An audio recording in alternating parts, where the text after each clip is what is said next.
नमस्कार viewers, welcome to our channel Astro Star Life. आज हम बात करने जा रहे हैं केमद्रुम योगा के ऊपर।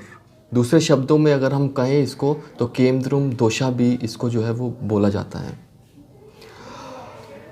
केमद्रुम दोषा या योगा जो है वो किससे बनता है, कौन से प्लैनेट होते हैं जो ये केमद्रुम दोषा जो है वो बनाते हैं। देखिए, हमारी कुंडली में 12 भाव होते हैं, 9 प्लैनेट्स होते हैं और सबसे उत्तम जो है वो दोषा बनाता है केमद्रुम योगा, वो है चंद्र। चंद्र जो है वो मन के कारक हैं और चंद्र जिसकी कुंडली में कमज़ोर हो जाते हैं तो उसका मन जो है वो हमेशा परेशान रहता है। अब बात करते हैं केमद्रुम योगा या दोषा जो है वो कैसे बनता है। देखिए, 12 भाव में कहीं भी चंद्र जो है वो अकेले बैठे हैं, किसी के साथ नहीं बैठे हैं, कंजंक्शन में नहीं है या किसी की दृष्टि नहीं पड़ रही है और उनके आगे या पीछे कोई भी प्लैनेट जो है वो नहीं बैठा हुआ है, तो बन जाता है केमद्रुम योगा या दोषा।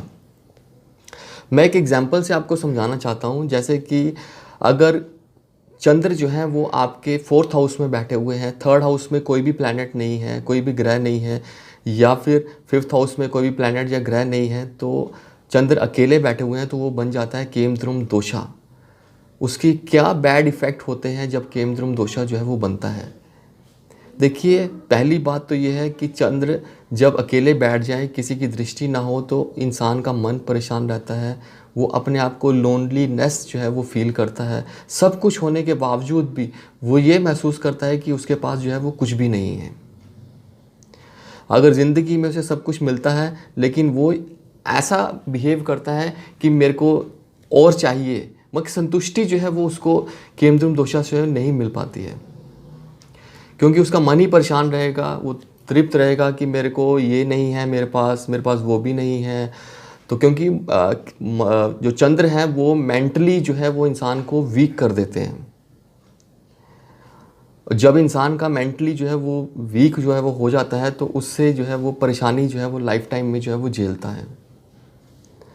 कई बार तो ऐसा भी देखा गया है कि इंसान जो है वो बहुत माइजर जो है वो हो जाता है, पैसा भी नहीं रहता है कई बार उसके बाद, अगर ये केमद्रुम दोषा जो है वो कुंडली में बन जाता है। तो ऐसा नहीं है कि केमद्रुम दोषा या योगा जो है वो भंग नहीं होता है, वो भंग हो जाता है।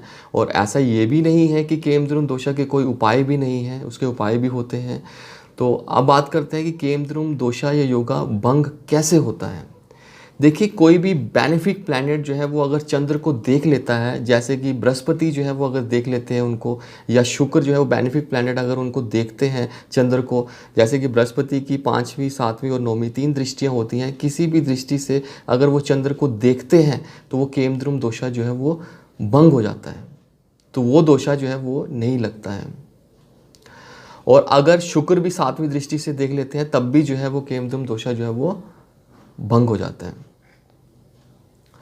अब बात करते हैं कि उनकी क्या रेमेडीज़ होती हैं अगर वो भंग नहीं हो रहा है, तो क्या रेमेडीज़ करें कि जिससे केमद्रुम दोषा जो है वो हमें कम से कम जो है वो बैड इफ़ेक्ट जो है वो हमें दे।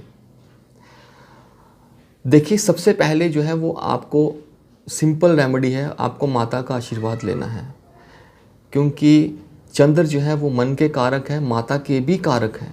अगर आप अपनी माता का आशीर्वाद लेते हैं, ब्लेसिंग्स लेते हैं, तो चंद्र आपकी जो है वो कुंडली में स्ट्रांग होते हैं। जब आपकी कुंडली में चंद्र स्ट्रांग होते हैं, इसका मतलब आपका मन स्ट्रांग हो जाता है। आप कोई भी कार्य जो है वो बड़े इजीली से जो है वो खुशी खुशी जो है वो आप कर पाते हो। दूसरी रेमेडी है, आप उनका स्टोन पहन सकते हैं, पर्ल स्टोन। और तीसरी रेमेडी जो है वो, अगर आप ओम भगवते रुद्राय नमः 108 बार पढ़ते हैं शिव भगवान का मंत्र, तो उससे भी जो है वो चंद्र जो है वो स्ट्रांग होते हैं। शिव भगवान को जल चढ़ाइए, दूध चढ़ाइए, उससे भी जो है वो चंद्रदेव जो है वो स्ट्रांग हो जाते हैं। और जो केमद्रुम दोषा या योगा बनता है उसमें बैड इफ़ेक्ट में जो है वो बहुत कमी आ जाती है। अगर आप उनका शिव भगवान को महामृत्युंजय मंत्र भी पढ़ते हैं, उससे भी जो है वो आपको बहुत जो है राहत मिलती है। क्योंकि देखो, लाइफ में जो है वो 9 प्लैनेट में सबसे स्ट्रॉन्ग प्लैनेट जो है वो चंद्र माने जाते हैं। चंद्र ही हैं जो आपकी लाइफ को जो है वो आगे तक चले जाते हैं। देखो, अगर आपके पास सब कुछ है, आपका मन बड़ा परेशान है, तो लाइफ तो कुछ भी नहीं है ना। लाइफ कुछ भी नहीं है। जब मन ही परेशान है तो आपके सामने कुछ भी रख दो तो आपको अच्छा ही नहीं लगेगा। आप बोलोगे कि मैं इससे खुश ही नहीं हूँ। जब ये मेंटालिटी जो है वो इंसान में आ जाती है तो उसकी लाइफ जो है वो बद से बदतर होती चली जाती है। वो बनाते हैं केम द्रुम योगा या दोशा से बनती है। तो चंद्र को स्ट्रांग करना जो है वो बहुत ज़रूरी है। अगर आप चंद्र को स्ट्रांग कर लेते हैं तो आपको बहुत बेनिफिट्स जो है वो आपको लाइफ में जो है वो देखने को मिलते हैं। आशा करता हूँ कि एक छोटा सा वीडियो जो है वो केम द्रुम योगा या दोशा के ऊपर मैंने बनाया है, आपको अच्छा लगा होगा। हमारे चैनल को लाइक, सब्सक्राइब और शेयर करें ताकि आप भी जो है वो अपडेटेड वीडियोस जो है वो आपको मिल पाए और अच्छी से अच्छी वीडियो जो है वो हम आपके लिए बनाएं ताकि आपको भी जो है एस्ट्रोलॉजी की नॉलेज जो है वो मिलती रहे। Thanks for watching us. Thank you.